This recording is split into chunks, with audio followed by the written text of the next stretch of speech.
Hello दोस्तों, सिंधवाज के साथ मैं हूं कुर्बान पंवर।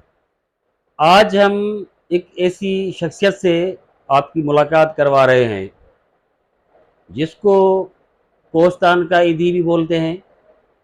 और सिंध के अंदर कोस्तान का जो इलाका है, कोस्तान के ऐसे पसमानदा इलाके के अंदर जहाँ भूख है, अफलास है, बहुत गुर्बत है, लोग खाने के लिए परेशान होते हैं, लोगों के लिए पीने के लिए पानी नहीं होता, उन लोगों के बच्चों के लिए एजुकेशन का अहम मसला होता है, स्कूल नहीं होते, वहाँ हेल्थ के यूनिट नहीं होते। ऐसे समझो कि कोस्तान सिंध का ऐसा इलाका है जो इंतहाई पसमानदा और गुर्बत में घिरा हुआ है। उस कोस्तान के अंदर इस शख्सियत ने, जिसका नाम शेख अब्दुल्ला कोस्तानी, जो अब्बास डेवलपमेंट फाउंडेशन का बानी और 30 साल से इस कोस्तान के अंदर अपनी खिदमात अंजाम दे रहा है। समाजी ज़िंदगी शेख अब्दुल्ला कोस्तानी की के मुख्तलिफ पहलू हैं, लेकिन एक ऐसा पहलू भी है, शायद यहाँ के जामशोरो डिस्ट्रिक्ट के, हैदराबाद डिवीज़न के और इस सिंध में जितने भी शहर हैं, लोग हैं, वो तो शायद जानते होंगे, लेकिन हो सकता है कि पाकिस्तान या दुनिया के और मुल्कों में ये पता ना हो। इस शख्सियत ने, इस इंसान ने इज्तिमाई शादियां करवाई है, और वो भी 6000 से ज़्यादा जोड़ों की इज्तिमाई शादियां करवाई है, जो कि एक बहुत इक़दाम है, बड़ा इक़दाम है। मेरे ख्याल में ये जो अहम मसला है, अहम इशू है, ख़ास तौर पे हमारे सिंधी सोसाइटी में, हिंद सिंध में, पूरी इंडिया में ये बहुत बड़ा मसला बना हुआ होता है कि हज़ारों लड़कियां दहेज ना होने की वजह से उनकी शादियां रुक जाती है और वो बूढ़ी होकर मर जाती हैं, लेकिन उनकी शादियां नहीं होती। तो इस इंसान ने 6000 जोड़ों की शादियां करवाई। और कोस्तान में जब भी कहत आता है, जब भी ऐसी कोई मुसीबत आती है, तो हमारे कोस्तान के जो लीडर हैं, जो रूलिंग क्लास के लीडर हैं, वो तो नज़र नहीं आते, लेकिन ये शेख अब्दुल्ला कोस्तानी ये आगे आगे होता है, अपने लोगों के साथ होता है, हर मसले में अपने लोगों के साथ खड़ा रहता है, और जितना भी हो सकता है मुख्तलिफ इदारों से, मुख्तलिफ मुखैर हजरात से सपोर्ट लेके अपने कोस्तान के लोगों की सपोर्ट करता रहता है। तो आज हम आपको शेख अब्दुल्ला कोस्तानी से मिलवाते हैं, जिसका काम 30 साल से ये फलाई काम चल रहा है। अभी इसकी रिहाइश जो है वो जामशोरो सोसाइटी फ़ेज़ 2 में है, लेकिन इसके सारा जो, इसे समझो कि सेंट्रल जो आइडिया है इसका जो मुहव्वर है, जो इसका मरकज़ है, वो पूरी सिंध तो है, लेकिन ज़्यादा से ज़्यादा कोस्तान है। और कोस्तान के लिए अभी भी जितना भी हो सकता है ये करता है। तो आज इससे हमारी मुलाकात है। हम साईं शेख साहब, आपको हम वेलकम बोलते हैं। मेहरबानी। शेख साहब, हम ये थोड़ा मालूम करना चाहेंगे कि 30 साल से आप ये जदोजहद कर रहे हो, ये आप एक स्ट्रगल कर रहे हो अपने लोगों के लिए, कोस्तान, खास तौर पे कोस्तान के लोगों के लिए। तो और तो अहम मसले तो होते हैं, लेकिन ये जो बहुत अहम मसला है, शादियां करवाना, और अभी तक आपने 6000 जोड़ों की शादियां करवाई है। तो ये जो आइडिया है, ये आपको कैसे आया कि इस मसले को आपने जो फोकस किया, इस मसले की इतनी बड़ी अहमियत आपके आगे कैसे आई, क्या माइंड में आया? कोहिस्तान तहसील थाना बुलाखान डिस्ट्रिक्ट जामशोरो में हमने जो काम शुरू किया है वो 88 से खिदमत के काम से हम लगे हैं। और उस वक्त मैं अपने गांव, जो आबाई गांव था हमारा, जिसका नाम मोल है, यूनियन काउंसिल की हैसियत है उसको, वहाँ से शुरुआत की है। और 90 में मैं थाना बुलाखान में आया। 92 में बहैसियत उस्ताद के मुझे खिदमत का मौका मिला, और 26 साल मैंने बहैसियत एक उस्ताद के तालीमी खिदमत की है। 90 से 92 तक जो जिस नाम से हमने खिदमत की, वो बच्चों की एक तंजीम थी, कोहिस्तान स्टूडेंट्स फोरम के नाम से।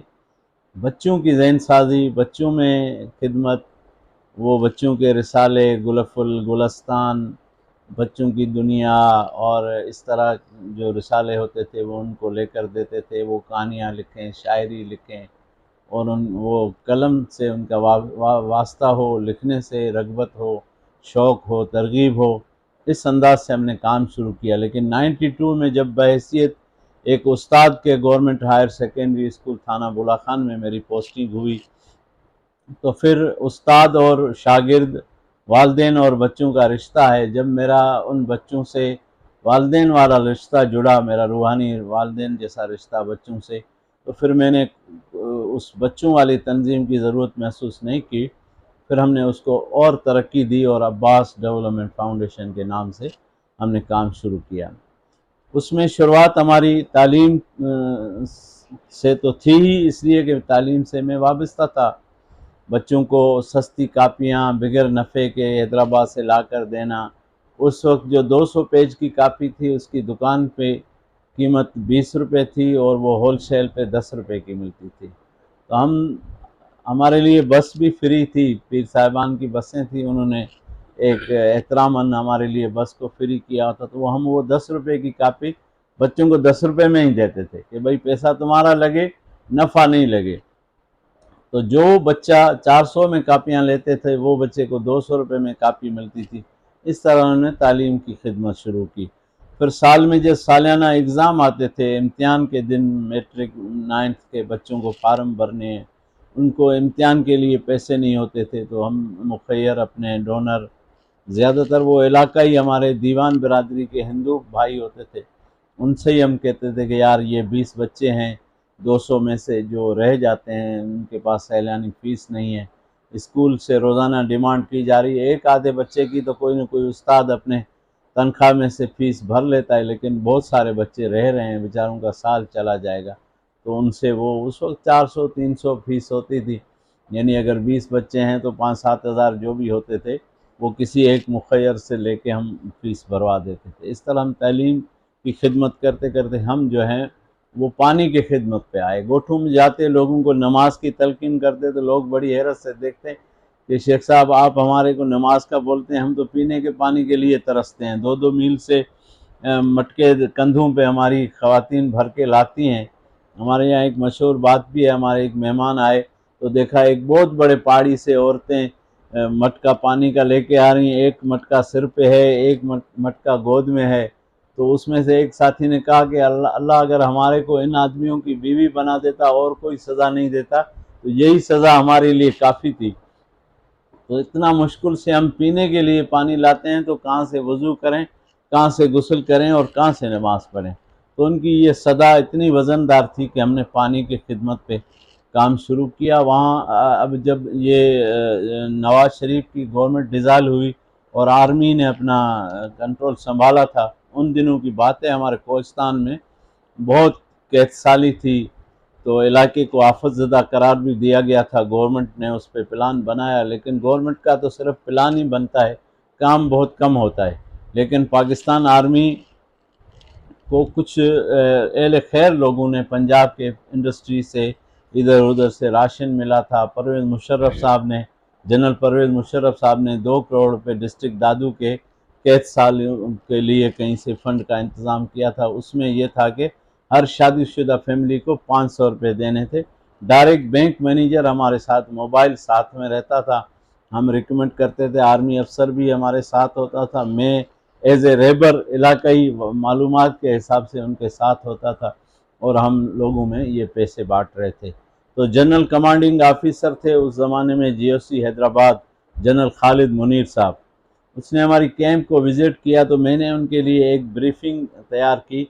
मैंने कहा कि जो हम इन लोगों को पैसे दे रहे हैं, ठीक है, वक्ती तौर पे तो आदमी की गुर्बत को थोड़ा धिक्का लग जाता है, कैद साली है, गुर्बत है, सामान भी दे रहे हैं, लेकिन लॉन्ग रूट प्लान कोई हो, जो लोगों को पानी की तकलीफ़ है कैद साली की वजह से, पानी के लिए लोग बहुत परेशान हैं। उस वक्त तो 5-5 किलोमीटर दूर से कंधों पे गधों पे लोग पानी ला रहे थे। तो उसने बोला क्या कर सकते हैं हम पानी के लिए। मैंने उनको एक हैंड पंप पे खड़ा किया जो किसी NGOs के तरफ से लगा था। वो जब उनको दिखाया, मैंने बोला यहाँ पानी की मिकदार ज़मीन में कम है, तो ये हैंड पंप ज़ोर लगा के पानी लाना पड़ता है, तो पानी ज़्यादा ज़ाया भी नहीं होता है और थोड़ी मिकदार का पानी भी काफ़ी हो जाता है, इसलिए कि 1 लीटर को हम बजरिया वाइसर ऊपर ला रहे हैं तो उतनी देर में दूसरा पानी वहाँ जमा हो रहा है, और इसमें कोई ख़ास मेंटेनेंस भी नहीं है। एक वाइसर ख़त्म हो जाता है, जो गांव वाला खुद भी चेंज कर सकता है 200-400 का, बाकी कोई इसका डीजल का, पेट्रोल का, बिजली का कोई इस तरह का परेशानी का मामला नहीं है। अब इज्तिमाई सोच की कमी है, अगर बड़े बड़े बोरिंग लगाते हैं तो उसको संभाल नहीं पाते हैं। उसको बात बहुत समझ में आई। उसने बोला बकाया जो भी पैसा बचा है उसमें से हैंड पंप लगाए जाएं, लेकिन जो उस वक्त रिलीफ कमिश्नर था उसने ऑब्जेक्शन लिया। उसने बोला ये पैसे गवर्नमेंट के नहीं हैं, हमें कहीं से अमानत बांटने के लिए मिले हैं, इसलिए हम इसका हुलिया तब्दील नहीं कर सकते, मकसद तब्दील नहीं कर सकते हैं, इसकी प्लान को तब्दील नहीं कर सकते हैं। पानी पे हमारा पब्लिक हेल्थ का इदारा ऑलरेडी काम कर रहा है। वो इतना ईमानदार अफसर और दर्द दिल रखने वाला GOC हैदराबाद जनरल खालिद मुनीर साहब थे। उन्होंने बोला ठीक है, आपका अगर सिस्टम नहीं इजाज़त देता है तो अल्लाह की तरफ से कोई मदद होगी। मुझे बोला कि आप फिक्र नहीं करो, मैं इसके लिए अरेंज करता हूँ। उसने 300 गांव के लिए पैसे का इंतज़ाम किया। ओवरसीज़ पाकिस्तानी से मीटिंग की कि भाई इस तरह ये फ़ोटो दिखाए, वीडियो दिखाए, और ये मैंने देख के आया हूँ, इस तरह मैंने एक रिलीफ कैंप को अटेंड किया है, उसमें ये मुझे तासर मिला कि यहाँ ये है। तो लोगों ने उनको पैसे दिए। उस टाइम पे जो हैंड पंप 40,000 में हमने लगवाया, वो इस टाइम पे शायद हम अगर ओरिजिनल खर्चा करें तो भी 3 लाख के आसपास है। गवर्नमेंट की बजट तो उसके लिए 6-7 लाख 8 लाख तक होती है। तो वो हैंड पंप लगाना शुरू किए। तो ये पानी का इंतज़ाम था, इसलिए हमने अपने तंजीम का नाम अब्बास फाउंडेशन रखा कि जो हज़रत गाजी अब्बास रज़ी अल्लाह ताला अन्हु थे, वो पानी के तलाश में उन्होंने शहादत पाई थी। तो इस निस्बत से हमने उसका नाम अब्बास डेवलपमेंट फाउंडेशन रखा। और ये 300 गोठों में जब पानी की स्कीम हम चला रहे थे, उसमें पाकिस्तान आर्मी ज़ाहिर एक मजबूत इदारा है, उनके पास प्लान भी है, ताकत भी है, सलाहियत भी है। तो सच्चाई के साथ उन्होंने पानी को देने के लिए सोचा। उसमें उन्होंने GOC Hyderabad general commanding officer जो थे, उन्होंने पब्लिक हेल्थ के जो डायरेक्टर जनरल उस वक्त मोहम्मद हाशिम लगारी साहब थे, उनसे उन्होंने ये मदद ली कि भाई जो जियोलॉजिस्ट हैं, जो पानी की सर्वे करते हैं, वो मिशनरी हमें दी जाए, ताकि हम प्रॉपर चेकिंग करें कि कहाँ मीठा पानी है, वहाँ हैंड पंप लगाएं। वो भी हमारे साथ हो गए। इस तरह हमने 300 गाँव में पानी की सहूलत हासिल की, और पानी की हासिलात के वजह से हमारा अब्बास डेवलपमेंट फाउंडेशन का नाम। फिर हम हेल्थ पे आए, पानी के बाद तालीम के बाद पानी के बाद हेल्थ पे आए। तो एक हमारे थाना बुला खान में एक गांव में हम मरीज़ों को विज़िट कर रहे थे, घर घर जाकर। हमारे साथ कराची के डॉक्टरों की टीम थी। तो एक खातून को जब हमारे डॉक्टर साहब ने देखा कि उसके जिस्म पे पड़े हुआ जो कपड़ा है, जो कुर्ता है, वो जगह जगह से फटा हुआ है। तो डॉक्टर साहब ने बड़ा दर्दमंदी से अर्ज़ किया कि अम्मा जी, आपके बेटे इतने नाफरमान हैं कि आपके जिस्म में पड़े हुए एक कुर्ता भी साफ सुथरा सीधा सुला हुआ नया नहीं दे सकते हैं कि आपका जिस्म पूरी तरह महफूज हो। तो बेचारी की आंखों में आंसू आ गए, कहने लगी बेटा बेटा तो मेरा जब होता जब मेरी शादी होती, मेरी शादी नहीं हुई है तो बेटा मुझे कहाँ से होगा। तो डॉक्टर साहब बड़े हैरत हुई, क्यों अम्मा, क्यों शादी नहीं हुई आपकी, क्या वजह है। तो वो खातून कहने लगी कि बेटा मैं एक नहीं हूँ, मेरा ख्याल है 4 बोला या 6 बोला बहनें हैं, सबकी इस तरह ज़िंदगी शादी के आंसू उम्मीदों में आसरे में दिल में तमन्ना और तलब रखते रखते बूढ़े हो गए, शादी नहीं हुई। बोला क्या सबब, रिश्ता नहीं हुआ। बोला नहीं, रिश्ता तो हमारा झूले में ही हो गया था। जब हम झूले में थे, रोने वाले जैसे थे, बच्चे थे, उस टाइम भी हमारे रिश्ते तय हो जाते हैं गांव गोठों में अक्सर बेशतर, लेकिन बस जहेज़ न होने की। बोला कितना बड़ा जहेज़ चाहिए आपको कि आप की शादी रुक गई। बोला कुछ नहीं, हमारे को 10 तकिए चाहिए, 2 जोड़े कपड़े के चाहिए, एक लोहे की पेटी चाहिए सामान रखने के लिए, एक आईना चाहिए, तेल की बोतल चाहिए, एक ये वो, मतलब छोटी छोटी चीज़ें बताई। उस टाइम के हिसाब से डॉक्टर साहब ने सब चीज़ें लिखी, उसके सामने उसके अंदाजे के मुताबिक कीमत लिखी, तो 5,000 रुपये एक जोड़े पे शादी का खर्चा हो रहा था। तो उस डॉक्टर साहब ने बोला कि 5,000 से अगर एक बच्ची की ज़िंदगी में खुशियाँ आ सकती हैं, एक वालिदैन से बच्ची के वज़न का बोझ हल्का हो सकता है, उनके घर में खुशी के दिए जल सकते हैं, तो मैं तो ऐसे 5,000 बच्चियों की शादी कराने को तैयार हूँ। तो बहरहाल इस तरह से फिर हम इस शादी के प्रोग्राम को लेके उठे और अल्हम्दुलिल्लाह अभी तक 6,000 से ज़्यादा बच्चों की शादियां कर चुके हैं और सिलसिला जारी है। अभी हाल ही में 25 जून को जामशोरों की धरती पे मदीना शादी हाल, मदीना पैलेस जो है, उसमें हमने 56 जोड़ों की इज्तिमाई शादी की। अल्हम्दुलिल्लाह बहुत अच्छा प्रोग्राम हुआ, अल्लाह का शुक्र है। और अभी इंशाअल्लाह कुछ महीनों के बाद फिर दोबारा हम इस तरह की एक तकरीब करेंगे। और हमारे पास नाम तो सारा साल आते रहते हैं और वक्ती तौर पर इनफरादी तौर पर कभी गुंजाइश होती है तो मदद कर देते हैं, लेकिन जब बड़ा प्रोग्राम हो चुका हो तो कुछ अरसे के लिए फिर हम अपने मुखैर को तकलीफ़ नहीं देते हैं, ताकि हम दूसरे प्रोग्राम की तरफ जाएं और एक साथ एक ही दुआ में, एक ही तकरीब में हम बहुत सारी बच्चियों की खुशियां लाएं और उनके वालिदैन से उनका बोझ हल्का करें और उनको खुशियां दें। एक बच्ची का घर आबाद होता है तो मतलब वालिदैन के लिए जो खुशी होती है उसको हम किसी भी तराजू में या किसी भी आले में उसको नाप नहीं सकते हैं, तोल नहीं सकते हैं, उसकी बराबरी नहीं कर सकते हैं। कट बोलो। बिल्कुल। अच्छा, नहीं, आपने बताया कि 6,000 से ज़्यादा बच्चियों की आपने शादियाँ वगैरह करवाई है, दहेज दिया है, ये सारा जो प्रोग्राम होता है, सारा अरेंजमेंट जो होता है, वो आपकी तंजीम, आपकी टीम करती है। तो इसमें एक सवाल पैदा होता है कि इसमें कितना एक-एक बच्ची के लिए कितना खर्चा होता है? क्या-क्या चीज़ें आप उनको देते हैं और ये सारा अरेंज कैसे होता है? कौन मुखिया हज़रात हैं, कोई इदारा है, कौन सपोर्ट करता है या खुद आप अपने तंज़ीम के तवज्जुह से करते हो? ये थोड़ा अगर आप बताएँगे तो। ये हमने शुरुआत तो 5,000 के एक जोड़े पे खर्च करने से की थी। अब जो इस दफ़ा हमने किया है वो 25,000 पे आए हैं। लेकिन जो ज़रूरत है, जो हालात हैं, जो महंगाई है, जो आजकल की सिचुएशन है, उसमें तो मैं समझता हूँ होना तो 1 लाख पर जोड़े पे चाहिए, कम से कम भी 50,000 रुपया पर जोड़े के लिए हो तो हम उसकी बुनियादी ज़रूरियात पूरी कर सकते हैं। अब सामान के लिए बाज़ लोग पैसा देते हैं, बाज़ लोग क्या करते हैं, कुछ क्या करते हैं, कुछ क्या करते हैं। हमने इस दफ़ा, ज़ाहिर है हर काम में आदमी तजर्बे करते करते बात को समझता है, इस दफ़ा हमने ये सोचा कि हम अगर जानशोरों में किसी को एक अलमारी देवें, एक चारपाई देवें और वो दोनों आइटम ये जानशोरों से लेकर अगर लाड़काना में जाए या मिट्टी और थरपाकर में जाए तो जितनी उस सामान की लागत है उसका ले जाने पे खर्चा हो जाए। इसलिए हमने सखर वालों के लिए, सखर डिवीज़न वालों के लिए सखर में रखा, मीरपुर ख़ास डिवीज़न वालों के लिए जो नौकोट के थे उनके लिए नौकोट में रखा, जो इस तरह हर हर इलाके टंडोलायार डिस्ट्रिक्ट के लोगों को टंडोलायार में जमा किया, वहाँ दिया। इस तरह जो जो जिस इलाके का था हम कोशिश हमने की, दादू मेहड़ वालों को उधर दे दिया, इस तरह मांझन वालों को हमने भेज दिया, और नवाब शाह वालों को नवाब शाह में दिया, कोहिस्तान वालों को थाना बुला खान शहर में दिया।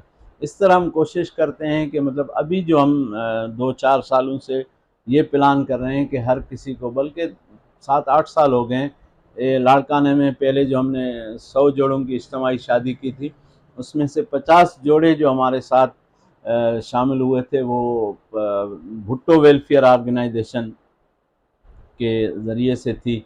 तो उनके ही दफ्तर में लाड़काना में हमने 50 जोड़ों को जेज़ भी दिया और एक छोटी सी तकरीब करके वहाँ पे उनको जेज़ दे दिया। इस तरह अब हमने इस दफ़ा ये भी हमने देखा है कि हम अगर जेज़ देते हैं, उस टाइम हमारे पास मिसाल जेज़ के लिए अगर 20,000 22,000 बजट है, तो हम दूल्हे दुल्हन के वालिदैन से, खुद दूल्हे से राय पूछते हैं कि आपकी ज़रूरत क्या है। जैसे हम सखर में गए, हमारे जहन में तो ये था कि एक शेख साहब थे जिनके घर में जेज़ देना था, तो ये पूछा उनसे कि आपको क्या चाहिए, तो उन्होंने बोला, हमने बोला हमारा तो आपको एक जो है अलमारी लेके देते हैं, एक चारपाई पलंग लेके देते हैं। तो उन्होंने बोला नहीं, हमारे पास पलंग भी है, अलमारी भी है, हमें बिस्तर रखने के लिए अगर आप बड़ी पेटी लेके दें। अब उसकी कीमत भी 20-22 हज़ार थी, अलमारी और चारपाई की कीमत भी इतनी थी।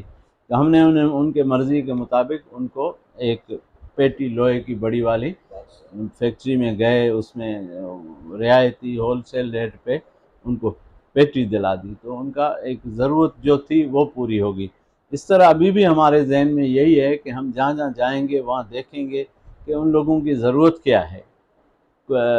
एक जगह अभी इस साल भी ये हुआ कि थाना बुला खान में 2 जोड़े थे, उन्होंने कहा हमारे को फर्नीचर जो है वो ससुराल दे रहे हैं, लड़की के वालिदैन दे रहे हैं, तो आप अगर इसमें लड़की के लिए कुछ और चीज़ें उन्होंने बताई कि वो दे दें, घर में भी कुछ बनाना है, करना है, इस तरह करा दें तो अच्छा रहेगा। हमने बोला ठीक है, हमारे को तो आपकी मदद करनी है शादी के मौके पे, अगर जगह में थोड़ा सा काम बाकी है, उस पैसे से उसका वो रहने के लायक हो जाती है, मियाँ बीवी अच्छी ज़िंदगी बसर कर लें अपने कमरे में, तो वो बना के दे देते हैं। इस तरह हमारी कोशिश ये होती है कि ज़रूरत आयर, वक्त आयर, और हर किसी को अपने अपने इलाकों में, घरों में इज़्ज़त से, सुकून से, आसानी से, कि उनको ज़्यादा ख़र्चा भी नहीं लगे, किराए का बोझ भी नहीं हो उन पर, और आसानी के साथ उनको ये मिल जाए। अच्छा, उसमें सपोर्ट के लिए हम ऐसा करते हैं कि हमने जैसे अभी हमारे पास नाम जमा हो रहे हैं, एक प्रो फार्मा है, जो जो ज़रूरतमंद आता है हम उसको प्रो फार्म में रख लेते हैं, नंबर होता है, उसका कांटेक्ट होता है, कहाँ का है, कौन है, उसकी सारी नौइयत, बच्ची यतीम है या बाप बीमार है, ज़ईफ़ है, भाई नहीं है, कोई सहारा नहीं है, गरीब है, मुस्तहक़ है, ज़रूरतमंद बेटी है, अब उसकी शादी भी तय हो चुकी है, रिश्ता सिर्फ जेज़ ना होने की वजह से रुका हुआ है, क्योंकि कोई भी वालिदैन नहीं चाहता मेरे घर से मेरी बेटी हाथ खाली ससुराल में जाए। तो बेचारा वो तड़प रहा है, रो रहा है, दुआएं मांग रहा है, इधर उधर भाग रहा है, तो कर्ज़े लेने की सोच रहा है, कभी सूद पे भी ले लेता है, कभी क्या कर देता है, कभी कोई घर का सामान बेच देता है। तो इस तरह परेशान आदमी जो है उसको हम अपने रिकॉर्ड में नोट कर लेते हैं। फिर हम एक तारीख़ मुकर्रर करते हैं। कुछ हमारे जो बड़े हैं, यानी मेहमान बनने के, चीफ गेस्ट के हैसियत से जो अहले खैर हैं, हमदर्द हैं हमारे, जिससे अभी के जो प्रोग्राम था उसमें डॉक्टर सिकंदर शोरो साहब थे, हमारे हैदराबाद डिवीज़न के FIA के डायरेक्टर अब्दुल हमीद भुट्टो साहब थे, ह्यूमन राइट्स यूनिटी फाउंडेशन के इलाही बख्श एडवोकेट इलाही बख्श मेतलो साहब थे, human rights forum of Pakistan के चेयरमैन अब्दुल मजीद मेतलो साहब थे। इस तरह हमारे इस प्रोग्राम में बहुत सारे मुखय्यर आल पाकिस्तान शेख कम्युनिटी के सूबाई सदर मुज़फ़्फ़र शेख साहब थे, अंजुमन आराइयाँ के यूसुफ साहब थे, और हमारे, यानी इनसे कोई हमने डोनेशन नहीं ली थी, लेकिन हमारे मुअज़्ज़ज़ मेहमान थे। इन सब ने जो तारीख़ अपने मुनासिब समझी, फ़ारिग अपने पास, उसके मशवरे से ये तारीख़ तय की, और हम फिर तैयारी में लग गए। हमने अपने तमाम डोनर्स को ये दरख्वास्त भेज दी, मैसेज कर दिया कि भाई ये प्रोग्राम हम कर रहे हैं 25 जून को, आप में से कौन कितना मदद करेगा। तो किसी ने फ़ोन करके बोला कि हमारे तरफ से 5 जोड़ा, कोई 2 जोड़ा, कोई 10 जोड़ा, कोई 5 जोड़ा।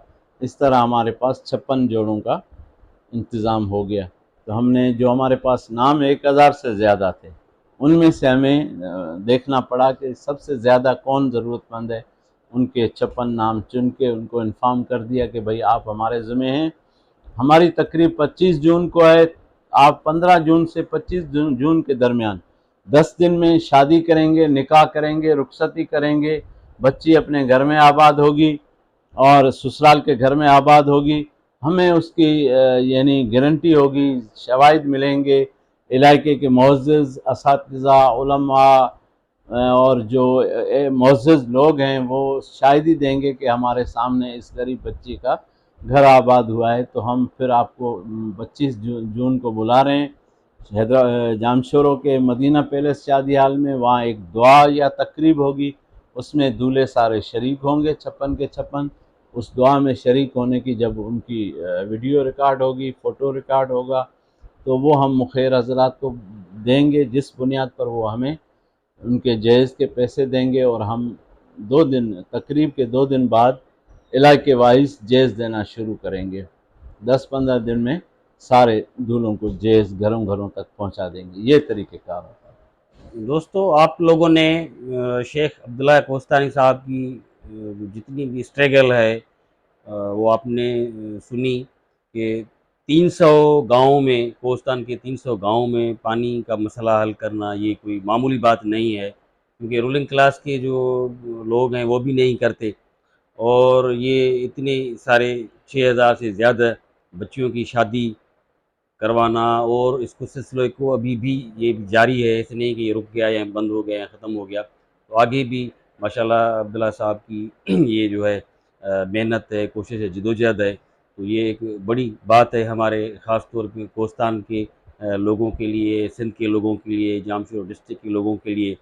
तो हम साईं अब्दुल्ला कोस्तानी साहब से उनका आखिरी पैगाम अ, जानना चाहते हैं कि वो लोगों के लिए क्या पैगाम देना चाहता है। तो कम से कम सिंध के जो लोग हैं, हमें उम्मीद है कि वो भी जो मुखिर हज़रात हैं, जो खुद करना चाहते हैं, लोगों की खिदमत करना चाहते हैं, जिनमें लोगों की खिदमत का एक जज़्बा है, तो माशाल्लाह हम समझते हैं कि वो भी इस अच्छे काम में उनको भी शामिल होना चाहिए और इस अब्बास डेवलपमेंट फाउंडेशन का साथ देना चाहिए और शेख अब्दुल्ला कोस्तानी साहब का साथ देना चाहिए, इनके हाथ मजबूत करना चाहिए। तो हम साईं से आखिरी पैगाम पूछना चाहते हैं कि वो लोगों के लिए क्या पैगाम देना चाहता है। मेहरबानी साईं, हमारा तमाम हमारे सामीन जो भी जिन तक भी हमारा ये पैगाम पहुँचेगा, उनसे हम गुजारिश करते हैं कि वक्त की कदर करें। वक्त बहुत कीमती है। हमने अपना वक्त फजूलियात में बहुत तबाह कर दिया है। अपने वक्त को कारआमद बनाएं, उसके लिए इंसानियत की खिदमत करें, दुनिया से नफ़रतों को मिटाएं और मोहब्बतों को बढ़ाएं। तमाम जो तस्वुरात नफ़रतें पैदा करने के बुनियाद पर हमारे दरमियान में आ चुके हैं, उन सब की मिलिया मेट करें, इंसानियत की कदर करें, इंसानियत की इज़्ज़त करें, आपस में मोहब्बत फैलाएं, इंसानियत की खिदमत करें। जो भी हमारी समाजी तंजीमें हैं, सियासी पार्टियां हैं या फिर अहले इल्म, अहले अदब के लोग हैं, सहाफ़त वाले भाई हैं, सब मिलकर हम ये कोशिश करें कि हमारे मुआशरे से नफ़रतों का ख़ात्मा हो और मोहब्बतें मज़बूत हों और उसकी बुनियाद खिदमत के बुनियाद पर हो, इंसानियत की बुनियाद पर हो। मेहरबानी।